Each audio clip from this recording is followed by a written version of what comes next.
Hey everybody, this is Deb with Truthification Chronicles, and there's some timing issues that I want to point out to you having to do with a letter that Devin Nunes sent to President Trump and then Theresa May's resignation. So I don't know if there is a connection, but it seems really odd, the timing of her resignation, especially since it came as a surprise to some people. So let's start with this letter here that Devin Nunes sent to President Trump on May 22nd.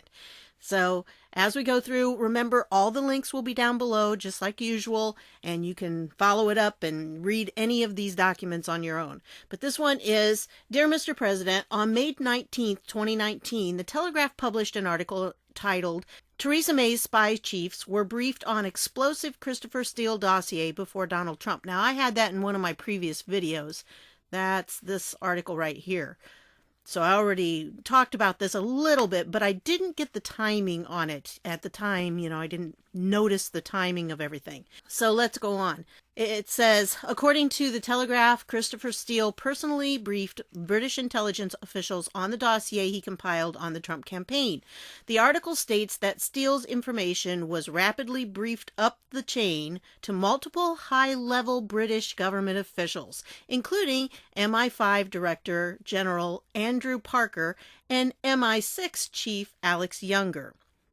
The claims asserted in the Telegraph article, if true, raise important questions about the potential role foreign government officials may have played in spreading the dossier's false allegations and what actions they may have taken in response to the allegations.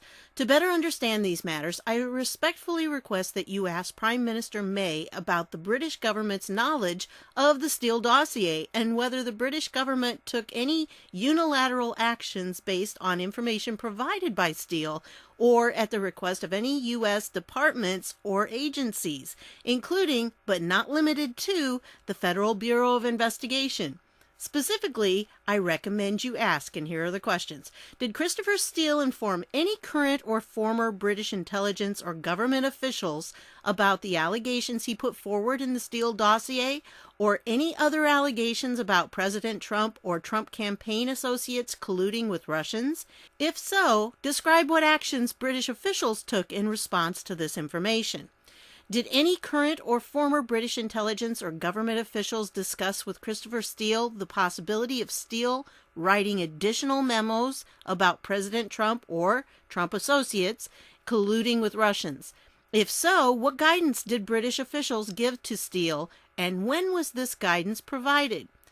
Did any current or former U.S. government or intelligence officials inform any current or former British government or intelligence officials about Steele's allegations or any other allegations about President Trump or Trump campaign associates colluding with Russians, if other such allegations exist? If so, describe the circumstances and timing of this communication and any resulting action that was taken. Is the British government aware of, did it give permission for, or did it participate in activities by any government to surveil or otherwise target active or former associates of the Trump campaign, if any such surveillance or activities took place? I'm thinking Five Eyes right there, right? I wonder if they'll have to include information about that. Did any current or former British intelligence or government officials relay classified or unclassified information to any current or former U.S. officials about alleged contacts between Trump associates and suspected Russian intelligence officials, if any such information exists? If so, when was the information relayed and how was this information collected? Describe any communications or relationship, if any, Joseph Mifsud, potentially also known as Joseph Di Gabriele, has had with British intelligence, and any information the British government possesses about Mifsud's connection to any other government or intelligence agency. Did any current or former British officials provide an assessment of Christopher Steele, including a determination of his credibility or motivations, to any current or former U.S. intelligence, law enforcement, or government officials, or presidential transition team members? And please contact us. So, yep, signed by Devin Nunes, who, remember, is the ranking member, House Permanent Select Committee on Intelligence. Thank goodness we've got him in there, because we need somebody to counterbalance Schiff, who is currently the chairman. So I will put that link down below, and you can read the letter and send it out to people, because those are really good questions. Now, will Trump do anything about it? Well, let's go on. So, yeah, Trump, I might ask Theresa May about rumors UK worked with CIA on Russia hoax. Yeah, he was being interviewed. You know, he does more interviews, I think, than, Obama did. Now, I could be wrong, because maybe I just wasn't watching Obama's interviews because I didn't really want to see him and hear what he had to say. But, it seems like Trump is out there like all the time talking to these reporters. And, he doesn't necessarily send Sarah anymore. He just goes out. This is a little clip here.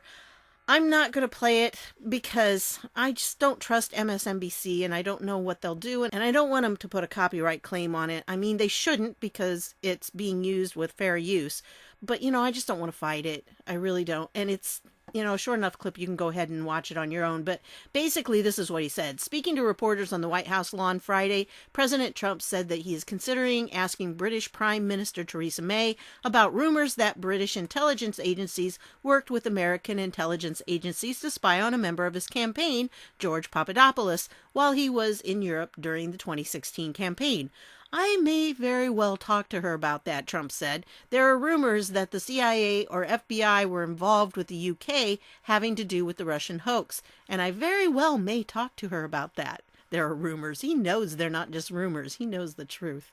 So, thought that was interesting. And that's basically what he said in the clip anyway. So yeah, Sarah Carter has also, reported about this and about Nunes's questions.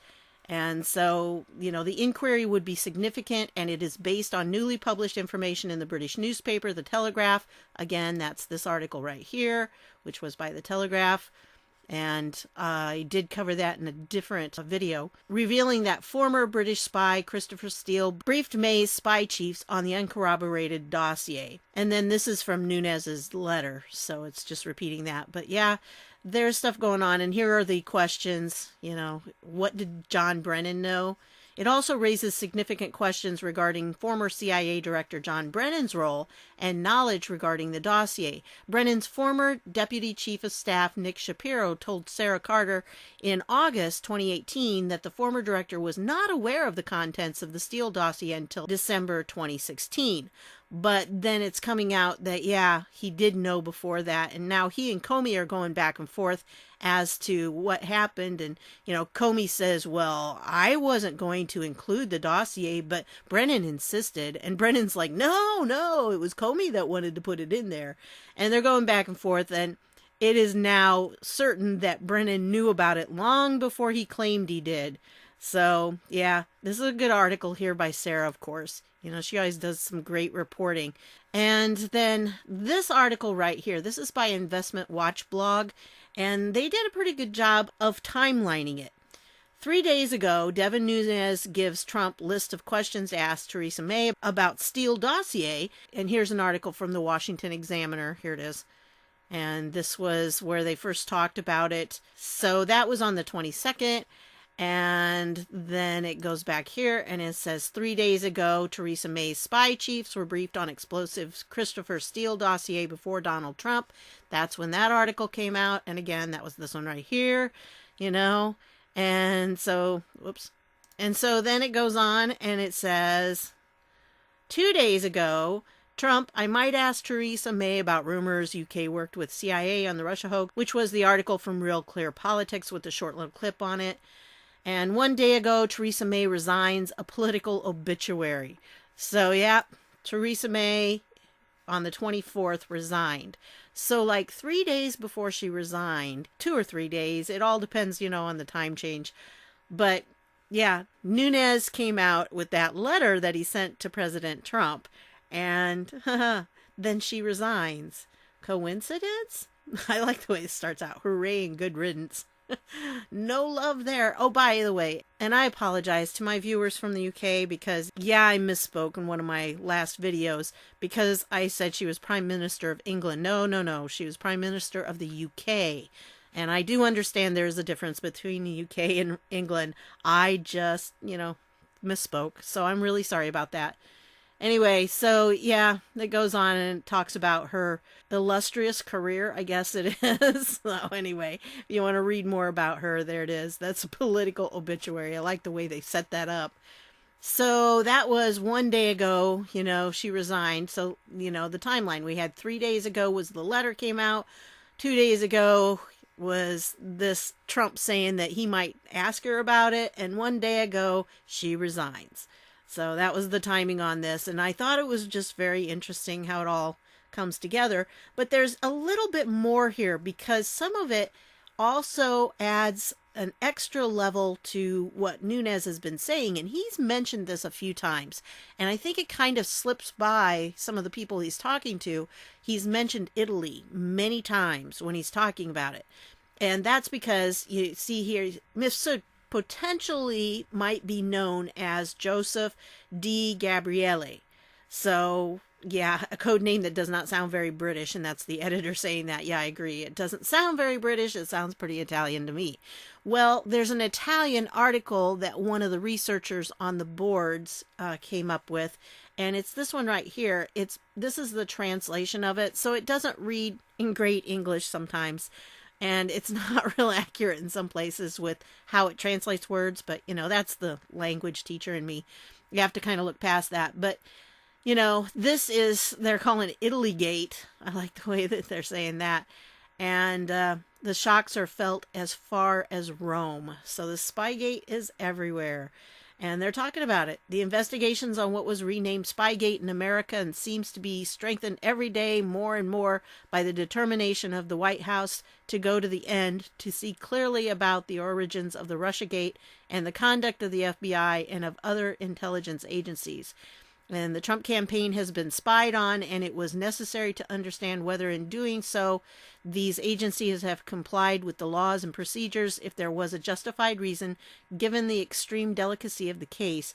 An administration that decides to put, and here's this is the candidate, the presidential candidate, first under surveillance, and the elected president then of the opposite party, the opposition party. Oh, I love reading things that are translated through Google Translate because sometimes they're just so amusing, especially when I read them in French and Spanish because I know what they really say. So, and if you hover over it, you can actually, if you read Italian, there you go. But I don't read Italian very well. I had a little bit of Italian, but, enough to pick out words here and there. But that's all the more I know on that. Anyway, so it goes through and it talks about it, and it talks about Durham here has now been put in charge of that, and he's been working for weeks, and it goes through and talks all about this. And as we've already pointed out in the first episode of our Italy Gate, the main course of the Russiagate, the main start of it, the Papadopoulos Mifsud case and the dossier compiled by the former British Services agent Christopher Steele, originated in Italy or passed through it. I think that's what it means. It didn't pass away, it passed through it. And this calls into question in our country the role of our services at the time of the facts under the governments Renzi and Gentiloni. Yet, except for a written question presented by two deputies of the Democratic Party, and I'm assuming deputies is a different word there, like, representatives, I guess, on the role of Mifsud and Link Campus University, founded by former Interior Minister Vincenzo Scotti, and some sporadic articles in the national press, no one seems to care. But in Washington, the magnifying glass on the origins of Russiagate only grows and points in all directions. In a letter addressed to the Secretary of State Pompeo and to the directors of the CIA, NSA, and FBI, the entire American intelligence community, the Republican Congressman, he's not a deputy far as I know, Congressman Devin Nunes, former chairman of the Intelligence Committee of the House, asked to have all the information in their possession on Mifsud. So just kind of interesting that this went on and the timeline of it. Now, am I saying that's definitely why she resigned? Well, I think that's part of it. I can't know anything for sure because I'm not in that position to be a first-hand observer and everything. But from what I've seen and the articles that I've been reading, I do think that there was some pressure put on her and that the idea that Trump is going over there is not by chance, okay? I think he's going there for a specific reason. And I think having all of this starting to come out in our news here, that people are realizing, hey, British people were involved in this. Not just British people, but like their intelligence people and also maybe some officials, and it goes higher up.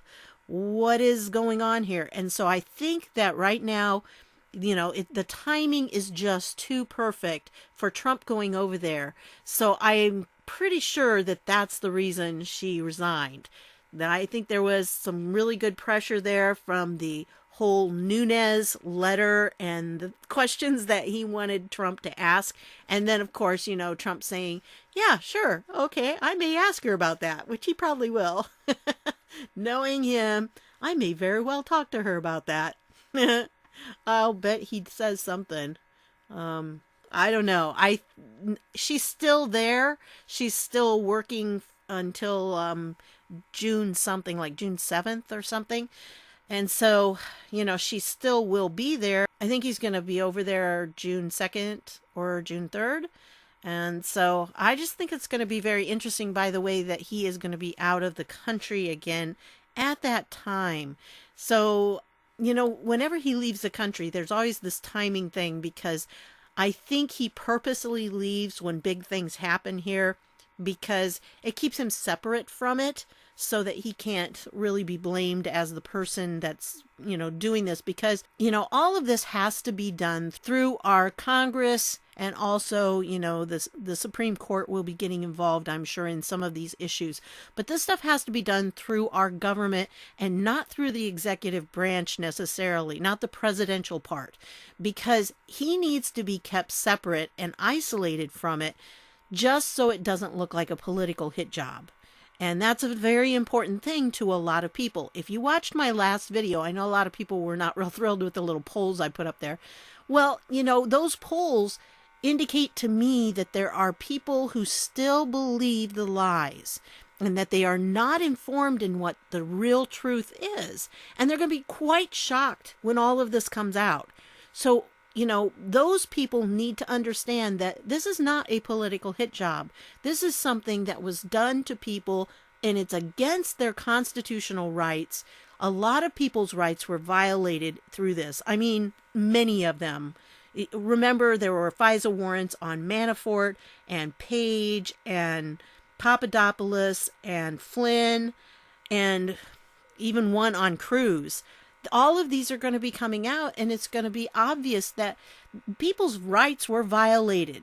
They should not have been spied on, but yet they were. The Obama administration was weaponizing their intelligence and using it against Americans without any legal reason to do so.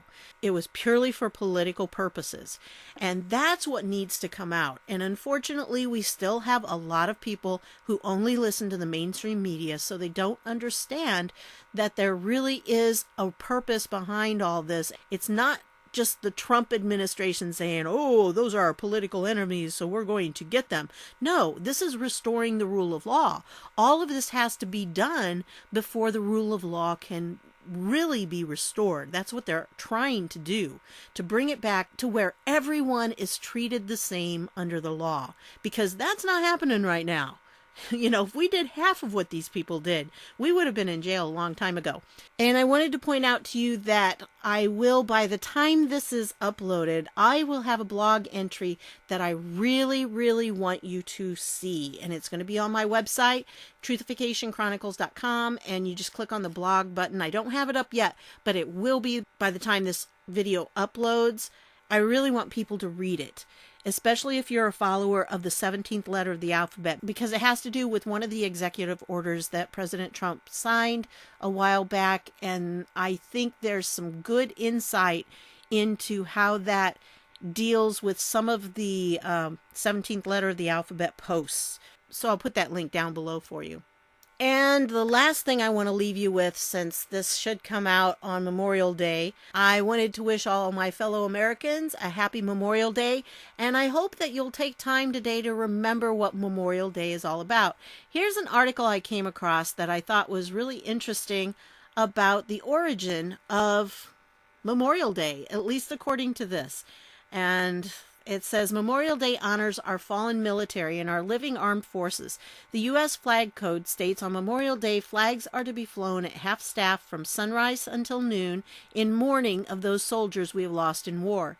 At noon, lower the flag and quickly hoist it to full staff to honor our active duty military and living veterans.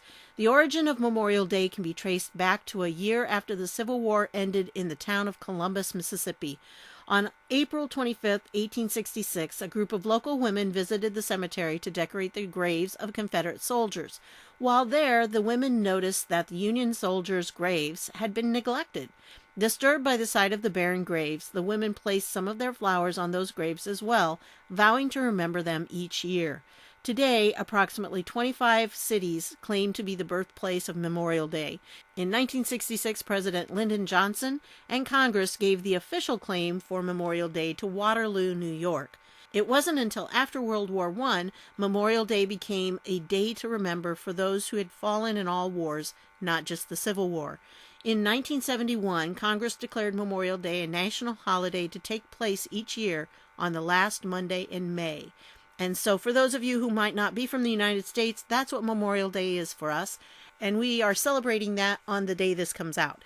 So if you are a veteran, if you served in our military, if you have a relative or a friend who has given their life for our country, I want to say thank you, because their sacrifice, even if they're not fallen in war, they still gave up part of their life so that our country would remain free.